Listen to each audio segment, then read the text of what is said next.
আজকে একটু ভিডিওটা অন্যরকম হবে, আপনারা পুরো ভিডিওটা দেখুন তখন বুঝতে পারবেন।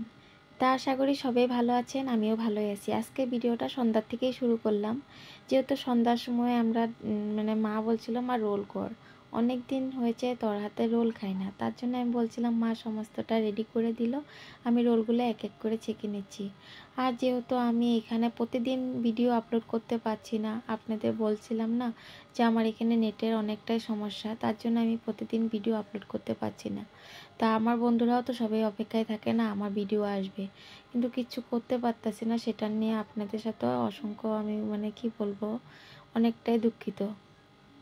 তাই যে রোলগুলো এক এক করে সব বানিয়ে নিলাম। আর এদিক দিয়ে আমার ছেলে আমার সাথে ঘরে যাচ্ছে না, কালকে আমি ঘরে যাচ্ছি, তাই ঘরে যাওয়ার পরে প্রতিদিনই ব্লগ আপনারা দেওয়ার চেষ্টা করব।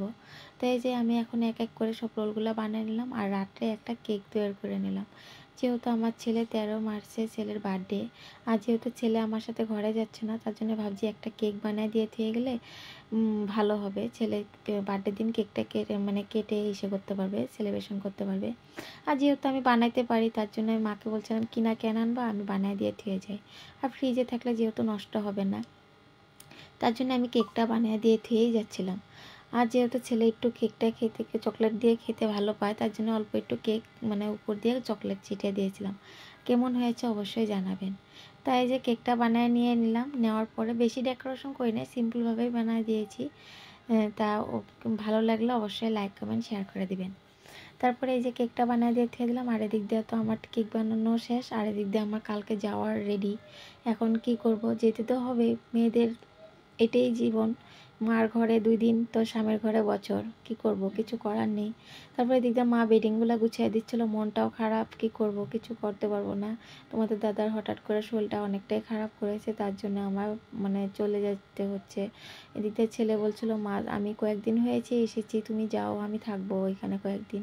আর যেহেতু ছেলের স্কুল এখন বন্ধ, স্কুল নেই, টিউশন নেই, তার জন্য ভাবছিলাম না থাইকা যাক, আমি আর কিছু করব না। তাই দিকটা সকালটারই ভিডিও এখন শুরু করছি, সন্ধ্যার থেকে শুরু করেছিলাম, সকালবেলা কিন্তু এটা। এদিক দিয়ে আমি রেডি হয়ে নিচ্ছিলাম আর ভাবছিলাম, ছেলেকে বলছিলাম বাবু চল যাই গিয়া। ছেলে তো অনেকটাই খুশি, আমি যাচ্ছি বলে ওর কোনো আফসোস হচ্ছে না। তা সেটা চলে আসলাম, আর সেগুলো ভিডিও কিছু শ্যুট করা হয়নি, আর আপনাদের কাছে সেগুলো দেখাতেও পারলাম না। ভিডিওটা বেশি একটু বড় করব না, অনেকটাই ছোট হবে, কেন কি আমি ভিডিও ওরকমভাবে কিছু করি না। মার ঘরের থেকে আসার পর মনটা অনেকটাই খারাপ ছিল, আর এদিক দিয়ে ছেলেটারও রেখে আসছি, আর একটা মন খারাপ। তারপরে আরও এদিক দিয়ে সবজি বাড়ানো ছিল ঘরে, অনেকটাই সবজি ছিল না, অনেক দিন ছিলাম না, না তোমাদের দাদা ওরকম সবজি কিছু করেনি। তারপরে এই যে সবজি কতগুলা তোমাদের দাদা নিয়ে আসলো, আমি আর তোমাদের দাদা একসাথে বাজারে গেছিলাম, সবজি নিয়ে আসলাম।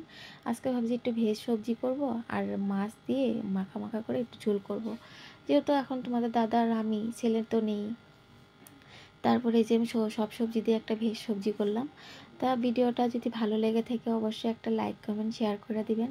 আর যারা যারা আমার নতুন বন্ধুরা আমার চ্যানেলটাতে এসেছেন অবশ্যই একটা সাবস্ক্রাইব করে দিবেন। তারপরে কয়েকটা লাইট ডান্টিও দিয়েছিলাম, সবজিটা আমাদের খেতে কিন্তু দারুণ হয়েছিল। তারপরে এই যে সবজিটাও নামায় নিয়েছি, এদিকে মাছের সবজি নামায় নিয়েছি। আজকে আর বেশি কিছু আইটেম করে নিয়ে 2টা আইটেমই করে নিলাম।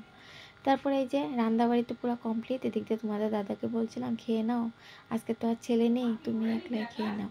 তারপরে এদিক দিয়ে তোমাদের দাদাকে বললাম তুমি খেয়ে নাও, আমিও খেতে বসে যাই, কী করবো, ছেলে তো নেই।